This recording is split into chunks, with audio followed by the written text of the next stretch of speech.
રાજ્યના મહાનગરોને એકબીજા સાથે કનેક્ટ કરવા માટે 10 નવીન હાઈટેક વોલ્વો બસોને ફ્લેગ ઓફ આપી પ્રસ્થાન કરાવતા વાહન વ્યવહાર રાજ્યમંત્રી શ્રી હર્ષભાઈ સંઘવી.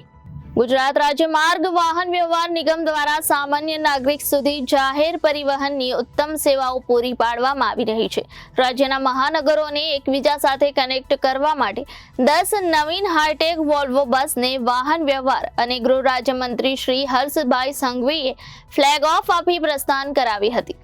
એસવીએનઆઈટી સર્કલ ખાતે આયોજિત કાર્યક્રમમાં ધારાસભ્ય સર્વશ્રી મનુભાઈ પટેલ, કાંતિભાઈ બલર, સંગીતાબેન પાટીલ, ડેપ્યુટી મેયર, જિલ્લા કલેક્ટર ડોક્ટર સૌરભ પારધી, જીએસઆરટીસીના સચિવ શ્રી રવિ નિર્મલ, સંગઠન પ્રમુખ શ્રી નિરંજન ઝાંઝમેરા, સુરતના વિભાગીય નિયામક શ્રી પીવી ગુર્જર તથા એસટીના અધિકારી કર્મચારીઓ ઉપસ્થિત રહ્યા હતા.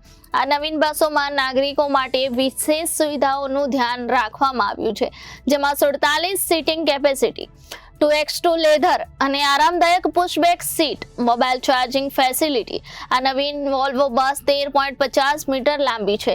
એન્જિન કમ્પાર્ટમેન્ટમાં ફાયર ડિટેક્શન અને સપ્રેશન સિસ્ટમ, સલૂન વિસ્તારમાં ફાયર પ્રોટેક્શન સિસ્ટમ, મોનિટર કરવા માટે સીસીટીવી કેમેરા, ઇમરજન્સી ઇક્વેશન, સીડી સાથે ઇમરજન્સી એક્ઝિટ, કટોકટી માટે હેચ અને બારીઓ બધા કાપડ FR ગ્રેડના છે વગેરે આધુનિક ટેકનોલોજી સુવિધાઓથી સજ્જ આ વોલ્વો બસો નાગરિકોની મુસાફરીને વધુ આરામદાયક બનાવશે.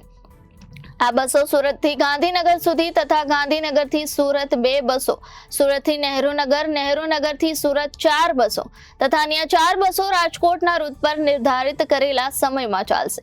નોંધનીય છે કે રાજ્ય સરકાર દ્વારા ગુજરાત એસટી નિગમના નવીન વોલ્વો વાહનોમાં ગોલ્ડન ગોલને ધ્યાન રાખી રાજ્યની પ્રજાને મુસાફરી દરમિયાન વધુ સુખાકારી યુક્ત પરિવહન સેવાઓ મળી રહે તે હેતુથી નિગમ દ્વારા સૌપ્રથમ વર્ષ 2010 થી અમદાવાદ વડોદરા વચ્ચે 10 હાઈ એન્ડ પ્રકારના પ્રીમિયમ વાહનો સંચાલનમાં મૂકી શરૂઆત કરવામાં આવી હતી.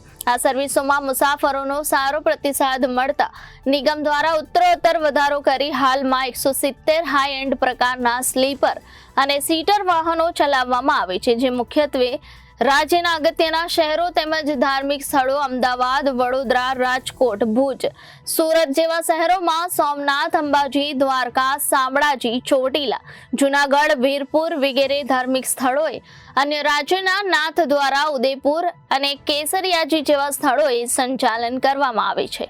Reporter Arvind Rathod, Janadesh news, Surat.